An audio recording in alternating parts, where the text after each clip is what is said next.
El Ministerio Apostólico Altar de Jehová de Eclesia presenta lo mejor del trigo. Apóstol Lourdes Bravo de Villar.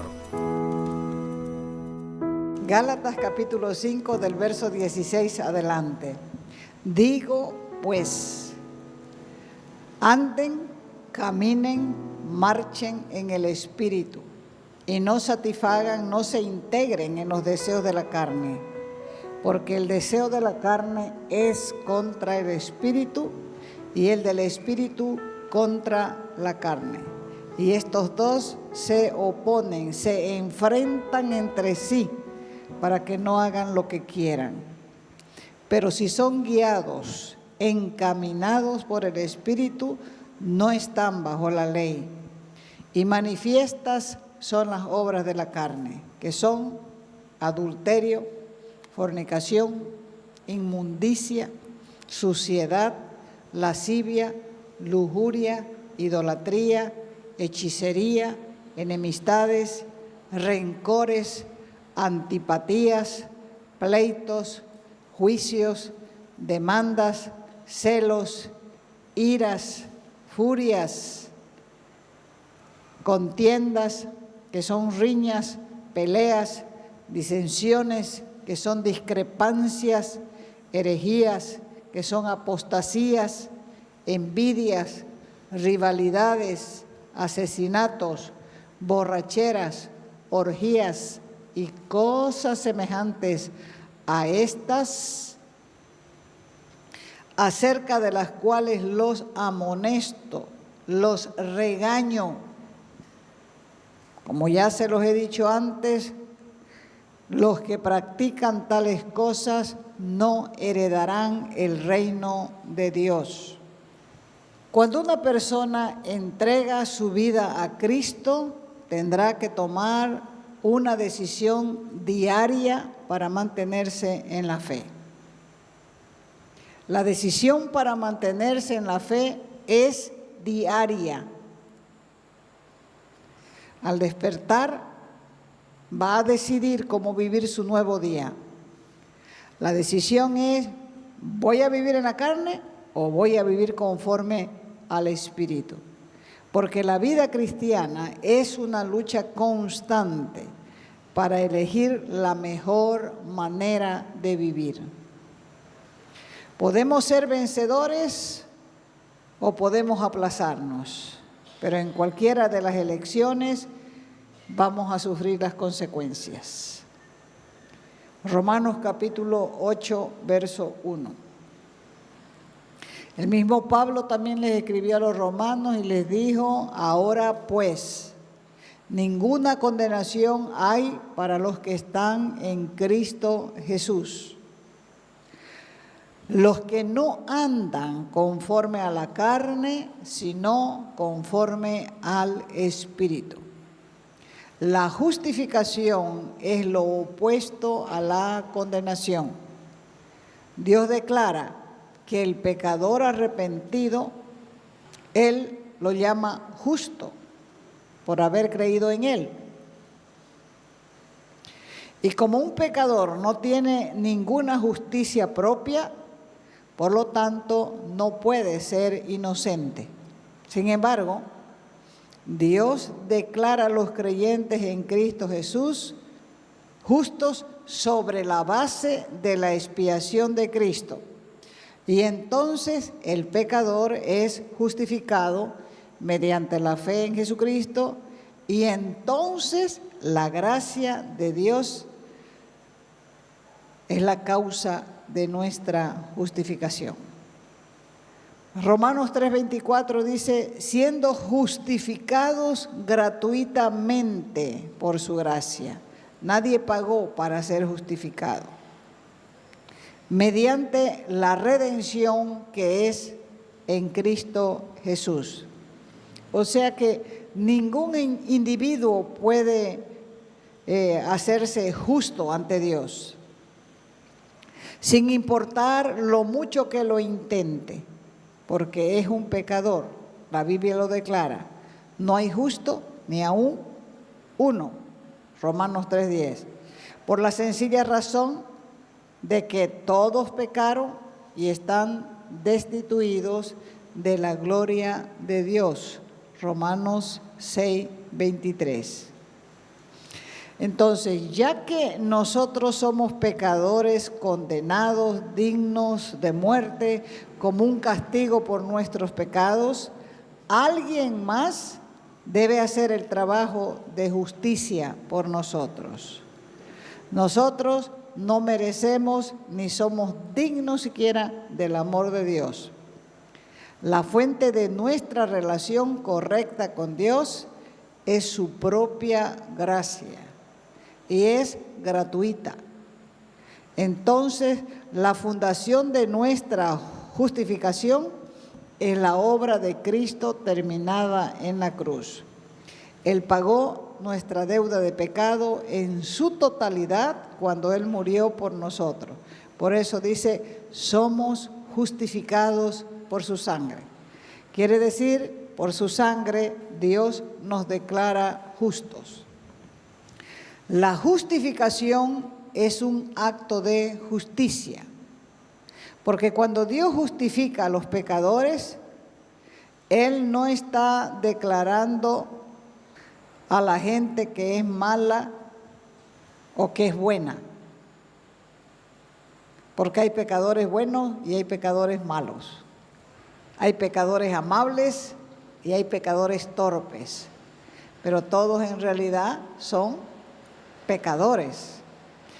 Él está de acuerdo con el hecho de que todos los seres humanos somos pecadores, pero en la justificación Él nos declara legalmente justos. Esto quiere decir que nos declara libres de cualquier responsabilidad a la ley que el pecador ha quebrantado. El motivo de nuestra justificación es la muerte de Cristo. Los medios de nuestra justificación es la fe en la persona y en la obra de Cristo. El cristiano que decide vivir en la carne o en el espíritu, depende la calidad del cristiano. Si el cristiano decide vivir en la carne, va a ser un cristiano carnal. ¿Por qué va a ser un cristiano carnal? Porque cree en el sacrificio, pero vives en la carne. Estos dos tipos de cristianos están representados por dos árboles. El primer árbol es el cristiano carnal. El tronco del primer árbol es nuestra vieja naturaleza. De ahí, tarde o temprano, va a surgir los antiguos deseos de la carne. Estos van a brotar de por sí y deben ser cortados con la espada de la palabra, la espada del Espíritu, que es la palabra de Dios, lo más pronto posible. Porque si no se corta, va a comenzar a robarle la fuerza a la nueva naturaleza del cristiano nacido de nuevo, porque es aquí donde comienza la lucha entre la carne y el Espíritu. ¿Cómo? Es que después de haberse arrepentido y bautizado una persona, si no cultiva correctamente la vida cristiana, se convierte en un cristiano carnal. Y al convertirnos a Cristo, no dejamos de ser humanos. Vamos a seguir teniendo luchas, tentaciones, pruebas, y el descuido y la negligencia de la búsqueda de las cosas espirituales va a dar lugar a la carne. Y la carne va a comenzar a crecer y se va a olvidar de las experiencias con Dios. Así como un buen jardín necesita de cultivo, de limpieza, de mantenimiento, de la misma manera la vida cristiana también necesita lo mismo. Necesita cultivo, necesita limpieza y necesita mantenimiento. El segundo árbol es el cristiano espiritual. La carne y el espíritu están peleando continuamente. Hay una contienda, hay una disputa, hay una pelea, una riña. Y los que andan en el espíritu son los que temen a Dios. El que no tiene temor de Dios anda como quiere, pero el que tiene temor de Dios no quiere andar como quiere. ¿Por qué? Porque tiene temor de Dios, que es respeto y reverencia, y Él nos ayudará, porque no hay poder de tentación que pueda vencernos si Dios está con nosotros.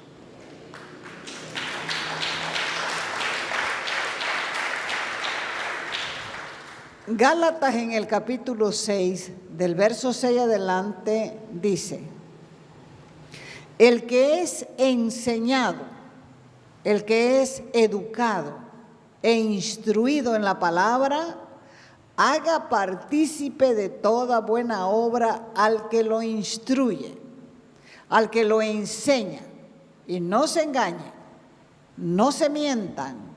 Dios no puede ser burlado, Dios no puede ser estafado, no puede ser engañado, pues todo lo que el hombre siembre, todo lo que el hombre esparza, eso también va a segar, va a cosechar y va a recoger.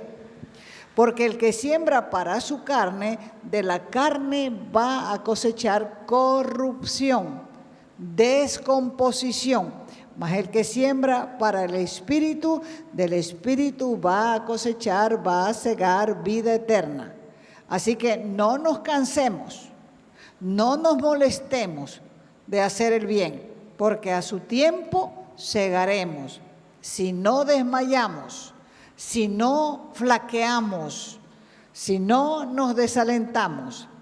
Así que según tengamos oportunidad, según tengamos ocasión, hagamos bien a todos y mayormente a los de la familia de la fe.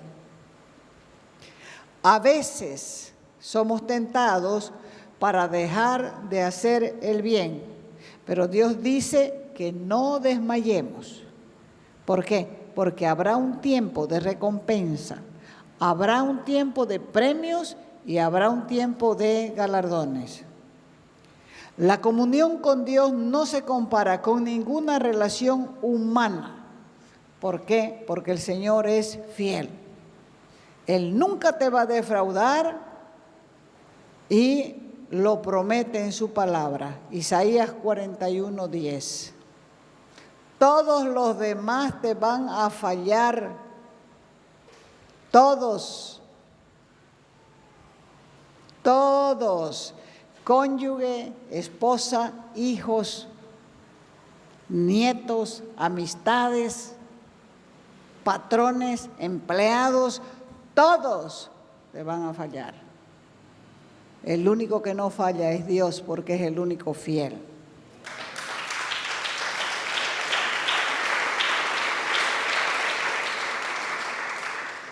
Isaías 41:10. Dice el Señor: no temas, porque yo estoy contigo. No desmayes, no desfallezcas, no te desalientes, porque yo soy tu Dios que te esfuerzo. Soy el Dios que te da energía, siempre te voy a ayudar. Te arrimaré el hombro, siempre te sustentaré y te apoyaré con la diestra de mi palabra. ¿Qué se puede hacer para confiar en Él? Para confiar en Él hay que conocerlo. Hay que conocerlo. Hay que desarrollar una relación de amistad y dependencia. Y cuando la relación con el Señor es íntima, uno puede conocer su voz, uno puede conocer sus deseos y también podrá beneficiar, favorecer, ayudar y socorrer a otros. Por eso Él nos recuerda que debemos buscar primeramente el reino de Dios y su justicia. Primero hay que buscar el reino de Dios y su justicia. ¿Para qué? Para que todas las demás cosas nos sean añadidas, aumentadas, acrecentadas. El reino de Dios no es sencillamente algo que los cristianos llevan en el corazón, porque la Biblia enseña claramente dónde Él está. Y donde Él está lo llama el reino de los cielos. Pero vamos a ver si es así. Mateo 4:17. Dice, desde entonces comenzó Jesús a predicar y a decir, arrepiéntanse porque el reino de los cielos se ha acercado. Lo que se acerca es un verdadero gobierno regido desde el cielo. Primero, el reino de Dios tiene gobernante, tiene súbditos, tiene leyes.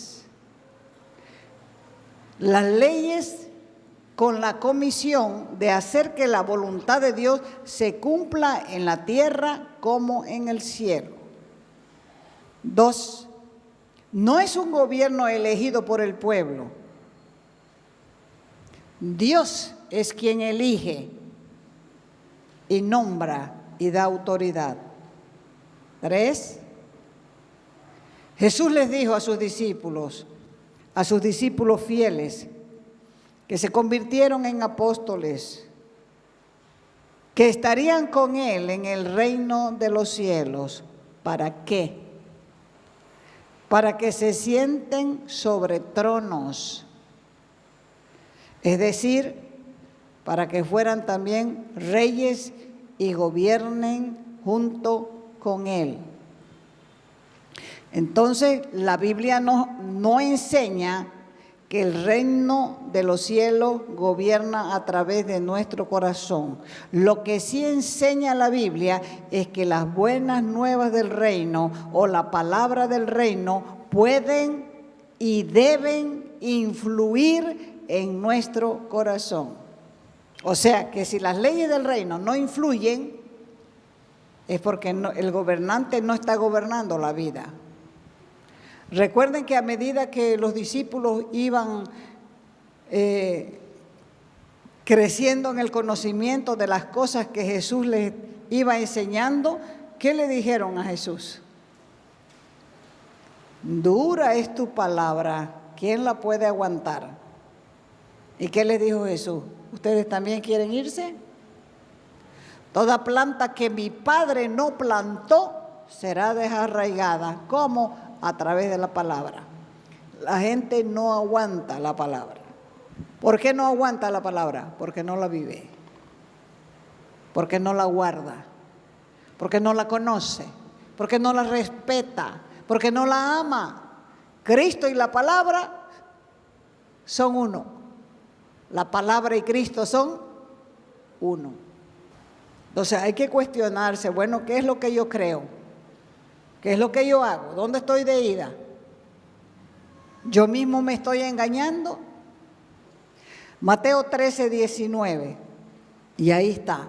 Cuando alguno oye la palabra del reino y no la entiende, o sea que la palabra del reino hay que entenderla. Y si uno no la entiende, es porque el malo viene y arrebata lo que fue sembrado en el corazón. Este es, dice el Señor, el que fue sembrado junto al camino. Mateo 24:14. Y será predicado este evangelio del reino en todo el mundo. ¿Para qué? Para testimonio a todas las naciones. Y cuando todas las naciones sean tocadas por el evangelio del reino, entonces vendrá el fin.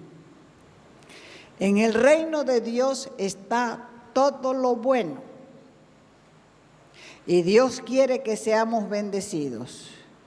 No te conformes con venir a la iglesia. No te conformes con servirle. Entregale tu vida para que tome Él mismo el control y hacer la voluntad de Dios como Jesús la hizo. Él dijo, no vengo a hacer mi voluntad, yo hago la voluntad de mi Padre que está en los cielos. Dios es lo más importante. Lucas capítulo 10, verso 38. Habla sobre lo que realmente es importante. Aconteció, dice, que andando por el camino, entró en una aldea. Y una mujer llamada Marta lo recibió, lo acogió en su casa. Esta Marta tenía una hermana que se llamaba María, la cual, sentándose a los pies de Jesús, oía su palabra. Pero Marta estaba preocupada, inquietada, intranquilizada por muchos quehaceres. Y acercándose dijo al Señor, ¿no te da cuidado que mi hermana me deje servir sola? Dile que me ayude. Y respondiendo Jesús le dijo, Marta, Marta, afanada y turbada, desconcertada estás con muchas cosas, pero solo una cosa es necesaria. Una cosa hace falta y una cosa precisas. Y María la ha escogido, ha preferido la buena parte, la cual no le será quitada, no le será prohibida, ni le será impedida. Todos deberíamos imitar a María en darle prioridad a lo que es verdaderamente importante. Marta se afanaba, se preocupaba, era como si estuviera dando vueltas en las mismas cosas y no prestaba atención a lo que verdaderamente era importante. Así que no permitas que te suceda lo mismo. Presta atención a lo que Dios habla en su palabra y hace caso a lo que Él enseña y te vas a sentir seguro a pesar de las circunstancias. Vas a tener paz y podrás gozarte también del éxito de otros, porque la envidia no cabe en el corazón de los amigos de Dios. Muchos van por la vida sin un sentido correcto de existencia.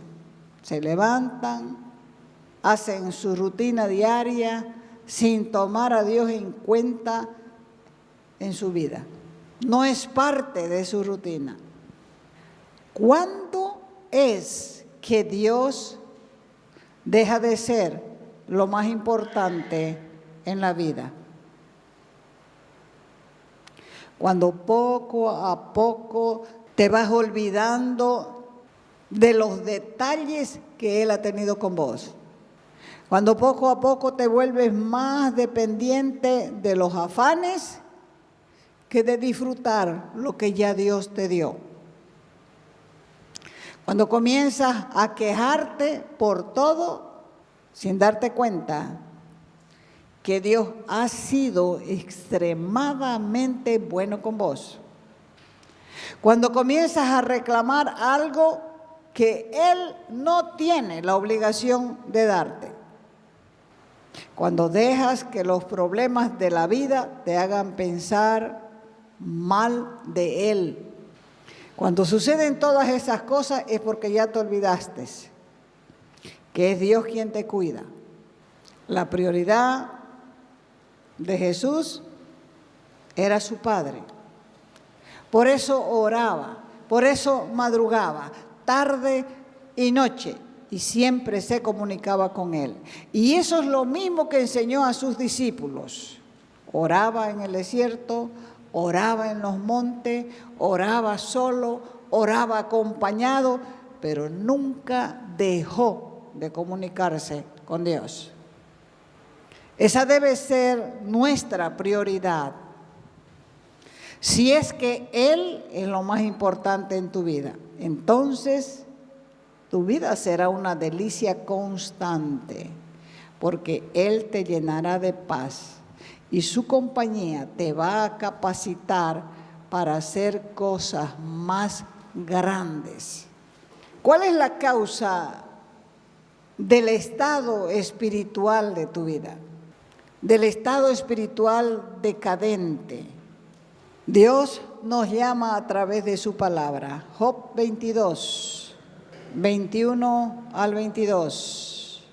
Él nos aconseja, vuelve ahora en amistad con Él y tendrás paz, y tendrás paz. Y por ello, por volver ahora en amistad con Dios, te vendrá bien. Toma ahora la ley de su boca, su palabra, esa palabra que pones en la falda en la reunión, pero llegas a la casa y la cerrás. Y pon sus palabras en tu corazón. Buscarle significa mantener comunión real y diaria con Él a través de la oración, a través de la lectura de la palabra, meditando y manteniendo en la mente el objetivo de agradarlo en todo lo que hagas en tu jornada diaria. Si en lo poco eres fiel, en lo mucho te pondrá. Así que yo lo que quiero es motivarte a hacer de Dios lo más importante de tu vida. Comenzá a cultivar esa relación con Él. Comenzá con cortos periodos cortos para hablarles. Así recordarás que vives para agradarlo a Él. Por el contrario, no tener relación con Dios provoca una vida insípida, desabrida. Es como comer sin sal. No debemos perder el buen gusto de la vida. Hay que alejarse de lo que no tiene sentido, porque la existencia sin Dios es triste y amarga. Así que no permitas que eso te suceda. El Señor quiere que lo pongas en primer lugar, que lo anheles, y Él te va a dar una vida abundante. Y lo principal, va a perdonar tus pecados, porque Él es quien borra la tristeza. Él te va a acompañar para que no te sientas solo. Él te va a dar confianza en medio del temor. Y Él es el único que puede darte una vida extraordinaria. Por eso es importante buscarle hasta encontrarle, porque solo Dios puede llenar nuestro corazón de felicidad. Solo en Él se puede conocer el amor y el propósito de Dios para cada vida. Aceptemos ese plan, porque es un plan de salvación personal de Dios, y desarrollemos una vida de comunión con el Padre, con el Hijo y con el Espíritu Santo. Si no buscas a Dios, tu vida espiritual va a ser siempre un fracaso. ¿Cuándo es que dice Él vuelvan? ¿Cuándo es que Él dice retorna, vuelve, regresa, retrocede, recula? Ahora, este es el momento. Volvé a la amistad que teníamos, a ese afecto que teníamos, a ese apego que tenías por mí. Y entonces vas a disfrutar mi paz. Vas a disfrutar de bonanza, de prosperidad, de holgura. Va a venir a tu propia vida. Mi ley tiene que estar en tu boca y en tu corazón. Y si vuelves a mí, vas a ser edificado. Vas a alejar de tu morada, de tu casa, de tu vida, de tu matrimonio, la aflicción. Vas a tener oro más que tierra, como piedras de arroyo, como oro de Ofir, porque el Todopoderoso será tu oro y tendrás plata en abundancia.